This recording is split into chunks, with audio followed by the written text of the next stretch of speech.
Getting America back on track. Bill Martinez live.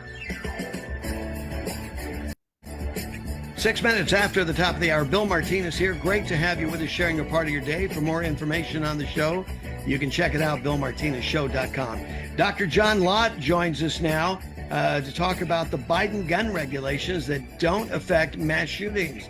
Dr. John, how you doing? Doing great. Good to talk to you again, Bill. Well, lots to catch up on. First of all, let's talk about these Biden gun regulations that they're touting as some sort of answer to these mass shootings. Break it down for us. Right. Well, Biden's put out an ad attacking Trump on the gun control issue. The ad is really scurrilous. He goes through and blames Trump for the mass public shootings at Parkland and several other places.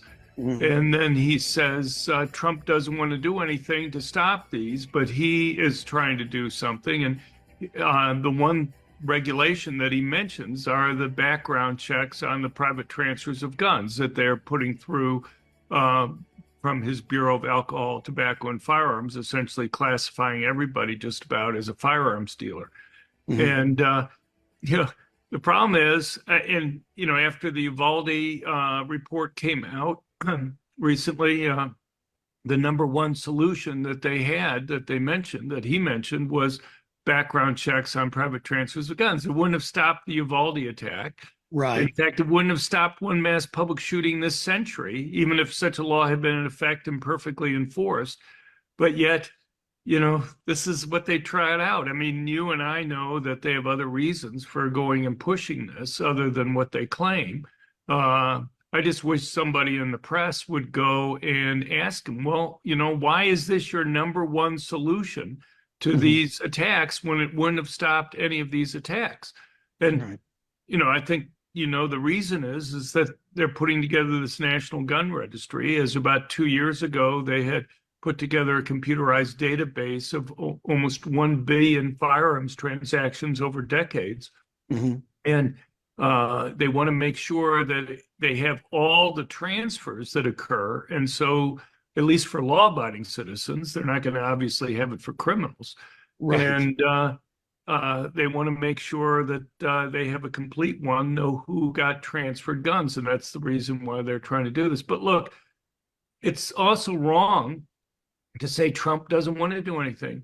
Mm-hmm. In my piece, I'm quoted Trump multiple times as saying, look, these attacks keep on occurring in gun-free zones. Exactly. Don't you think we ought to go and look into that and do something about those things? So the way I view this issue is Trump wants to do something that works. Biden wants to do something that has nothing to do with stopping these attacks. Yeah, so it's all political. Yeah. So, at least Biden could be honest and say why he really wants these regulations. And he'd be forced to do that if the press would go and mention it. Well, John, you're expecting President Biden to do something out of his character. When has he ever been forthcoming on everything? It's always, he's got something up his sleeve. It's never straight out exactly what the intent is, other than he was pretty direct about killing fossil fuels, no question about it, and promoting electric vehicles.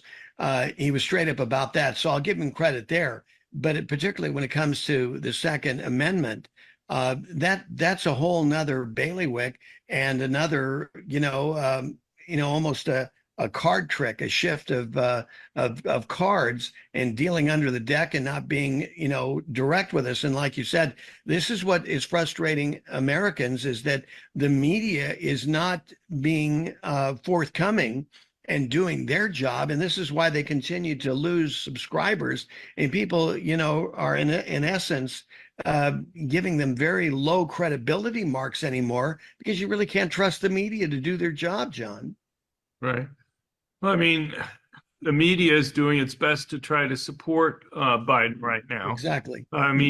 Since we're talking about crime issues, I'm sure one of the things that's going to come up in the presidential debate is going to be Biden's claim about crime falling. Mm-hmm. And I hope Trump is able to respond properly to that, because there are two measures of crime that we have. We have the FBI data on reported crime, but we know the vast majority of crimes aren't reported to police. 42% of violent crimes are reported to police. Only 32% of property crimes are reported to police. And if you look at the FBI data, it'll show a 2% drop in violent crimes in 2021 and 2022, but total crimes increased dramatically in both of those years. In 2022, if you look at the National Crime Victimization data, which measures reported and unreported crimes, that increased by 42% in 2022. And so, I hope even the people in the media can understand the difference between crimes that are reported and total crimes that are out there. The problem is that law enforcement in this country's collapsed. If you look at the arrest rates for violent crimes in large cities, but this is true across all cities, but large cities, it averaged about 44% prior to COVID. It started falling in 2020, and by 2022, only 20% of violent crimes result in arrests. That's over a 50% drop from 44% to 20%. But at the same time, what happened was people weren't reporting crimes as much. If you don't think the criminals are going to be arrested, if you don't think that they're going to be punished, it reduces the incentive for people to go and take the time to go and report the crimes to the police. Yeah, exactly. And so at the same time, the arrest rates for reported crimes was plummeting. The rate that people were reporting crimes to police plummeted. And for those cities, if you look at arrests as a percentage of total violent crimes, only 8% result in arrest, and only 1% of property crimes result in arrest. I mean, to me, that seems like a complete collapse of the criminal justice system. And in addition, just because somebody's arrested doesn't mean that they're charged, let alone prosecuted or convicted. And for many crimes, criminals have no risk that they're really facing for committing the crimes. I was going to ask you, in terms of the numbers, the fact that somebody may even get arrested, but these Soros DAs release them as fast as they come in. Are those affecting the numbers? Are those kind of actions affecting the crime rate numbers as well? Right. Well, I think they affect it in a couple different ways. I'll tell you what, let's do this, because we're going to get to break here in just a moment. And I want to give you plenty of room to break that down, because I mean, there's a big discrepancy on the numbers that you're sharing with us right now. I mean, this is the truth of and the reality of crime in America today that's not being reported, certainly not acknowledged by this administration or being reported by the mainstream media, as you say, that is doing everything they can to back President Joe Biden. We've got more from Dr. John Lott after this. Stay with us. We're back with you, America, 19 minutes after the top of the hour. Bill Martinez here. Dr. John Lott, the president of the Crime Prevention Research Center and author of Gun Control Myths, continues with us. John, go ahead and pick up where we left off, if you would, please. Right. Well, we're asking about these Soros district attorneys, what impact that they have on crime. And they have it in multiple ways. One is they demoralize the police. If the police think that the people that they arrest aren't going to be charged, that they're going to be immediately released, the police have to ask themselves, what's the point of going and arresting these individuals to begin with? Right. And so that's one of the reasons why the arrest rate's fallen. And it's one of the reasons why people are less likely to go and report crimes to the police. And so that affects the FBI data that's there. But there's another factor, and that is, not only does the FBI reported crime data differ from the National Crime Victimization measure of total crime, the FBI reported crime data differs from the National Crime Victimization measure of reported crimes.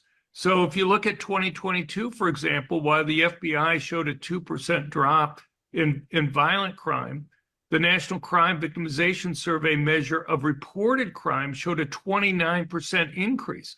Now, why the discrepancy in reported crime? Well,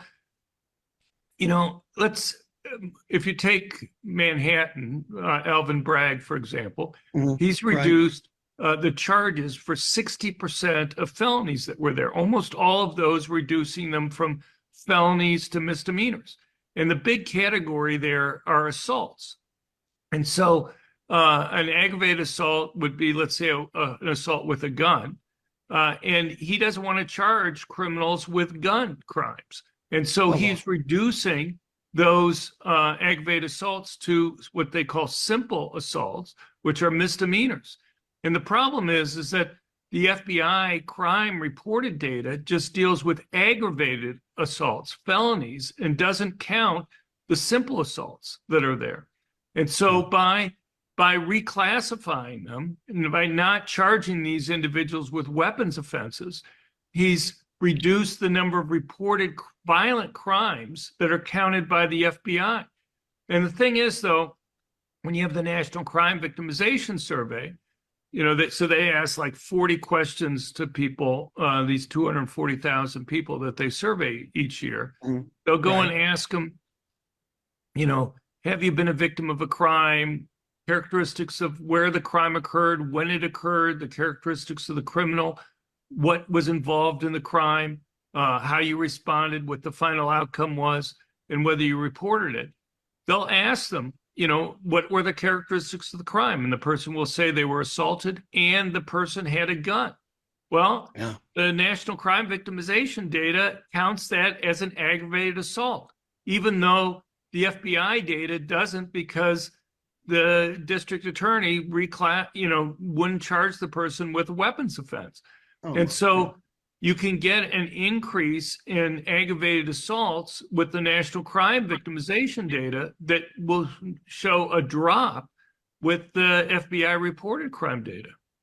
And of course, Joe Biden's going to, report on the data that supports his thinking as if they're the answer. The Democratic Party is the answer to crime in the streets, and say, well, crime is going down, but actually the numbers are juiced, right?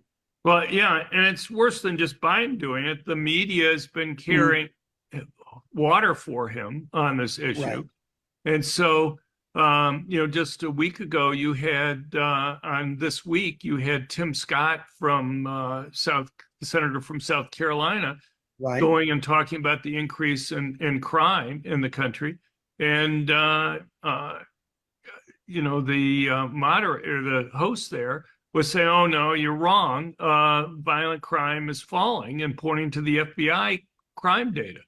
I mean, I wish I could go and talk to Tim Scott and some of these other guys and just say, you're right, but you have to understand the different measures there and be able to go and respond to these guys. Look, Americans in many cities go to CVS or Walgreens and they see all sorts of things behind glass.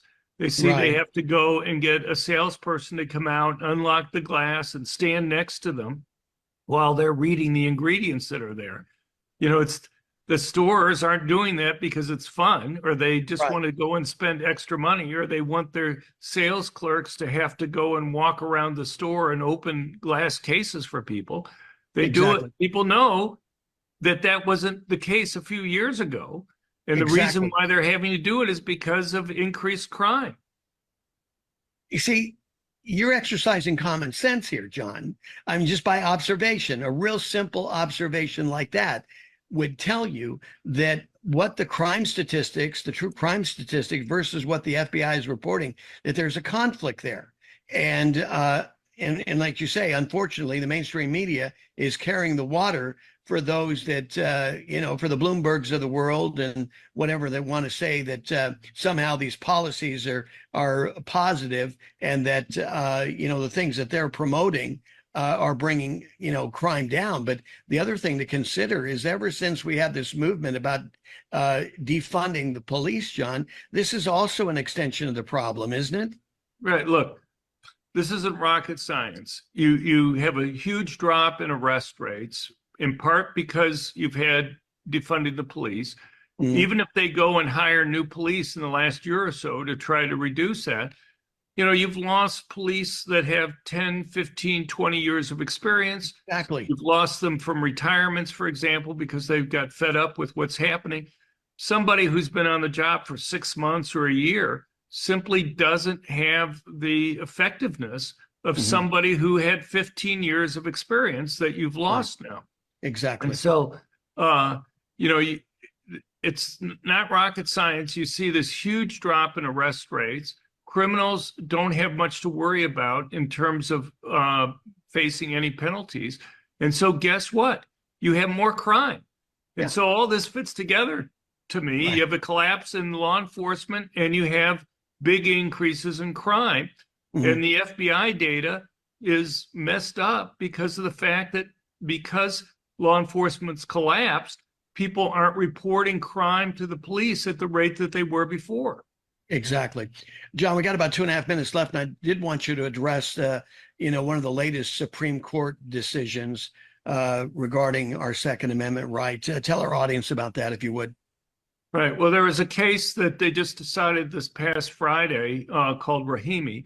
Yes. You had a really bad guy who was a drug dealer and been shooting at people and beating up people and committing many violent crimes, but he hadn't been prosecuted for those things. What they had done was they had used a domestic violence restraining order to take away his guns.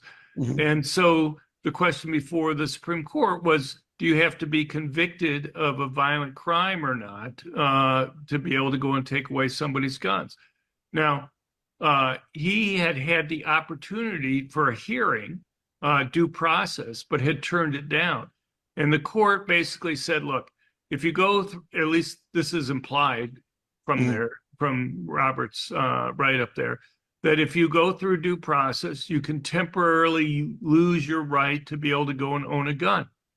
So I think overall, that's a good decision. We're going to have other cases dealing with things like red flag laws that are going to be having to come up. But I hope, just reading the tea leaves, that they're going to say you can't take away somebody's constitutional rights unless you have due process, actually have a hearing where evidence can be presented. Now, you can waive your right to a hearing if you want, as in the Rahimi case. But overall, I think Roberts surprisingly wrote a very strong decision there. He basically hearkened back to Lexington and Concord and the British trying to take away colonists' guns and the importance of people being able to self-defend themselves. He talked about how after the Civil War, Southern states tried to disarm blacks so that they'd be vulnerable to attacks. Dr. John Lott, president of the Crime Prevention Research Center, author of Gun Control Myths. Thank you, John. Take care. Thank you very much.